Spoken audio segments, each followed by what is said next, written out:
បងប្អូនអញ្ចឹងខ្ញុំរបៀបនៃការដកកាក់ចេញពី Bitrate X ចូលនៅក្នុង Exchange នៅក្នុង wallet របស់បងប្អូនណាអញ្ចឹងភាគច្រើនមិនថាខ្ញុំទេ Exchange ទាំងអស់គឺនៅស្រុកខ្មែរមិនថា Binance មិនថា Bybit ទេគឺយើងអត់មានច្បាប់ទម្លាប់ទេអញ្ចឹងណាអញ្ចឹងបងប្អូនគួរបើសិនបើបងប្អូនហូរកាក់ទុកគួរតែទុកនៅក្នុង Pool wallet ឬ Trust wallet ណាដែលឲ្យ private key មកយើងអញ្ចឹងណាអញ្ចឹងឧទាហរណ៍ថាខ្ញុំនេះ Exchange Bitrate X អញ្ចឹងខ្ញុំចង់លក់កាក់ XRP ដើម្បីដូរយកកាក់ដកដើម្បីខ្ញុំដកតែម្ដងឲ្យហើយហ្មងអញ្ចឹងខ្ញុំចំណេញពីនេះពី AI អញ្ចឹងខ្ញុំដកទុកទៅបាទអញ្ចឹងខ្ញុំលក់កាក់ហ្នឹងសិនបាន$37ខ្ញុំលក់កាក់ហ្នឹង$41តែខ្ញុំចង់លក់លឿនយើងបើចង់លក់លឿនបងប្អូនយក cancel ណាបងប្អូនយកពាក្យនេះ market order មកទៅតាមតម្លៃទីផ្សារចាក់ស្ដែងទៅលឿនជាងណាបងប្អូន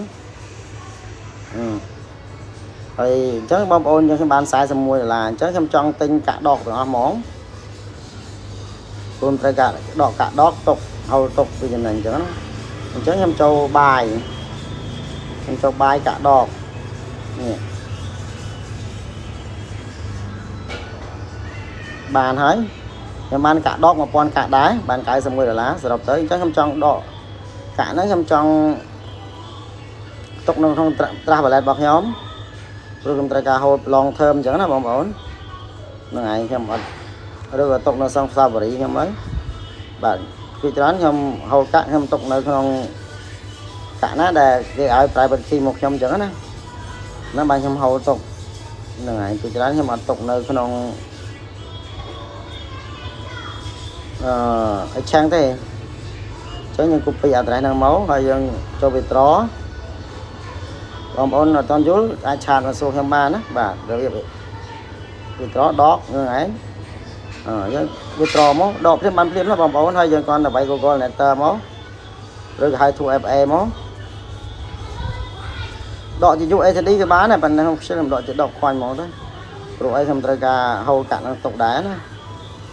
បាទសំទៅបងប្អូនពី AI ហើយ submit មកបានហើយបាទតែប៉ុណ្្នឹងបងប្អូនអត់មានពិបាកទេនេះខ្ញុំដករហូតបាទ AI បើសិនបើយើងអត់មានពេល trade ដូចខ្ញុំដាក់ទៅ AI ទេ trade ណាបងប្អូនណាបាទយើងចូលឡើងនេះមកនេះមើលខ្ញុំដាក់នេះខ្ញុំដាក់100មុនគេបាន96ថ្ងៃទទួលបាន$47អានេះខ្ញុំដាក់បាន80ថ្ងៃបានការប្រាក់$118ដែរអញ្ចឹងណាហើយយើងអាចមាន trade future នេះគ្នាបងប្អូនណាបាទចង់ trade future ក៏បានដែរខ្ញុំដកពីប្រាក់ចំណេញមក trade future បានទៀតអញ្ចឹងណាអត់មានបាតទេបង AI យើងណា